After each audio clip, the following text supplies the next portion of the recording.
Hey, what's up guys, welcome to a new video. My name is Prince Meyson. Today we're going to be talking about bad habits that photographers have. I have some of it, you do some of it.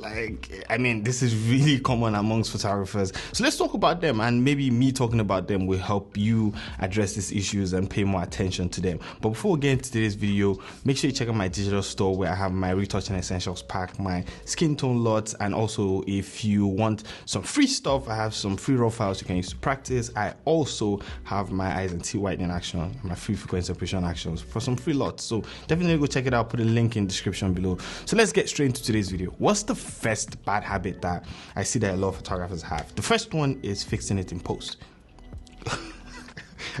I don't even know why people think about that. If you cannot get it right in camera, or you cannot get exactly what you're trying to get in camera, so sometimes you might shoot underexposed in camera and have to bring up your shadows and everything, but that is being, how will I put it, that's knowing what you're doing. At that point, this is what I want to do in post, and this is what I have to do in camera, to get this in post. That's very different from fixing it in post. Let's say you light wrongly and you're like, oh, don't worry, I'm going to fix it in post.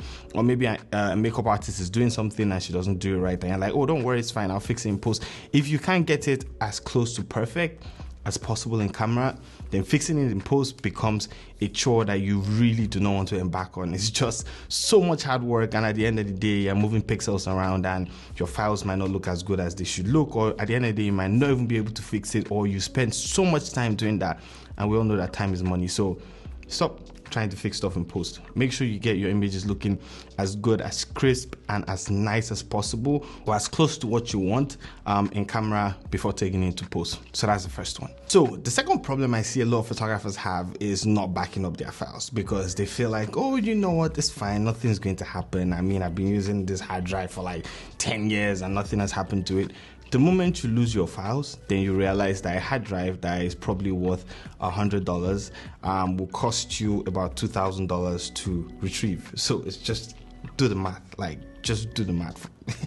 If you are a photographer, a videographer, whatever you are in the creative space, and you have things in a particular hard drive, make sure you're not backing up in the same hard drive that you work with constantly, because these hard drives definitely have wear and tear. So put that back in your mind, have your files in at least 2 places, or at least have it in one very secure location, and always back up to that place so you don't lose your files. At the end of the day, even if you're not going to use most of your files for anything, just make sure that you still have them there. It's good for you to see growth, and like I said, you see growth, you can always look back, look at what you've done in the past and see what you're doing right now and see how much you're growing. So always back up your files, especially the ones from your clients, because once you lose client files, it is a rabbit hole that you do not want to go on. That it is just terrible losing client files. So put that at the back of your mind. Always back up your work. Once you're done with a particular job, go home, back it up. I have lost client files before. I've lost files that belong to my friends, family, and it is never nice. People will never trust you with their stuff again. So always back up your files. Now, number 3 is shooting in auto. This is very simple. Once you have a camera, always shoot in manual, or learn how to shoot in manual, and then you can try out other modes. But make sure you're shooting in manual for the most part, especially when you're shooting in the studio. Make sure you're in control of your camera. Don't let your camera tell you what to do, except let's say you've perfected the art of shooting in manual, and at that point you just need the camera to do its thing and get the perfect exposure and all that. But for the most part, always shoot in manual. Make sure that you are, like I said, in control of everything. Make sure you're the person that's telling the camera what to do, and not the camera telling you what to do. I know number 4 seems like, oh, this will never happen, or this is something that never happens, I'm so professional that it never happens. Always charge your batteries.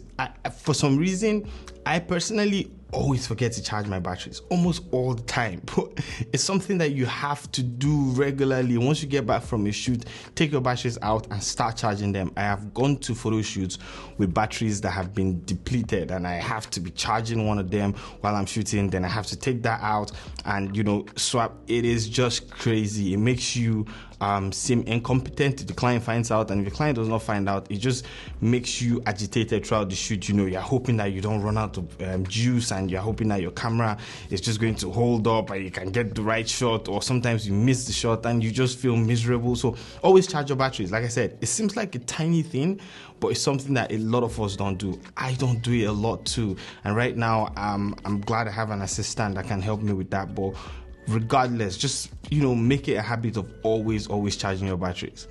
is going to save you a lot of trouble. Now, another thing that we do as photographers is not packing the day before the shoot. I cannot emphasize how important this thing is. When you have to pack on the day of the shoot, especially probably an hour before the shoot, at that point your mind is not going to the right places because you have a lot of things you are processing at that point, and you tend to leave things behind. I have packed a whole photo shoot, not once, not twice, packed for a whole photo shoot, and I forgot my backdrop. Something that big, like honestly, something that big. You'd forget your back. You'd be surprised that you'd forget your camera at home. You need to pack a day before the shoot. So for everybody that packs on the day of the shoot, if it's been working for you, great. But one day something might go wrong. Have a list, and on your list, make sure you pack everything the day before the shoot. That way you're arranged. You know, you don't have anything to worry about. All you have to do is get in your car or get an Uber or get in a bus or whatever and go to your shoots and not have to think about packing on that day. All you can do that day is just cross-check and make sure you have everything. So always pack a day before your shoot. Now, the second to last thing I want to talk about is not handing out contracts. It's crazy how we are in 2021 and a lot of people still do not give out contracts to their clients. Now, when I say contracts, I don't mean written contracts down by lawyers, and because a lot of people can't do that, or a lot of people can't get that. But you know, you personally just writing something, even in your invoice, because I do that a lot, that this way you're getting, this way you're getting, this way you're getting, this delivery time. Writing all that in your invoice serves as a contract, because they know that, and they know that once they've paid, this is what they're getting. So always hand out a contract, regardless of how small it is. Make sure it's written, make sure it's somewhere, and make sure that they approve it before you go ahead and do the job. If not, you're going to put yourself in trouble. Always, always, always hand out contracts, regardless of how small or how tiny the contract is. Now, the last thing I'm going to talk about today is underestimating your gear. Now, I know we live in a world where cameras come out every single day right now. Every month there's a new camera. Every day there's a new camera gear. There's a new lens. There's this, there's that. There's mirrorless. There's everything. We have new cameras coming out every day, and we tend to underestimate our gear, thinking our gear is not good enough. And this, at the end of the day, is not going to help you get the best image quality you can get out of your camera. So make sure you're not underestimating your gear. Make sure you're trying to get the best possible out of that gear. And when something better comes around, it's just going to help you, you know, do your work a lot easier, a lot faster, and maybe just add a little bit more quality to your work. But always put that at the back of your mind. Don't underestimate your gear. Don't say because I have a crop sensor camera, I can't take amazing pictures. Don't say because, you know, I don't have this lens, I can't take amazing pictures. Just make sure that you do the best you can do with what you have, and that's how you grow. Just make sure you do the best you can with what you have. I mean, I didn't wake up one day and just have the 5D Mark III or the Mark IVs. I started with my 60D and gradually I moved up to getting the better camera, but I just made sure that I was making the best out of what I had and creating amazing content, and that way I was putting my work out, getting more work and enough money to be able to buy other cameras and other things. So just put that at the back of your mind. Stop underestimating your gear. Stop thinking your gear is the reason why you are not creating amazing content. So that's it.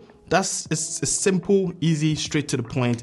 A couple bad habits that we photographers need to address. I myself have to address a few of this, and something that I am working on, and hopefully I'll be able to break the habit of not charging my batteries and not packing the day before my shoot. So anyways, thank you so much for watching today's video. If you enjoyed today's content, give it a thumbs up. If you want to see more videos like this, subscribe, hit the bell icon so you can be one of the first people to know when I put out new videos.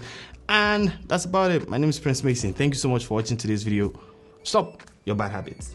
I'll see you in the next one. Have an amazing day. Peace out, guys.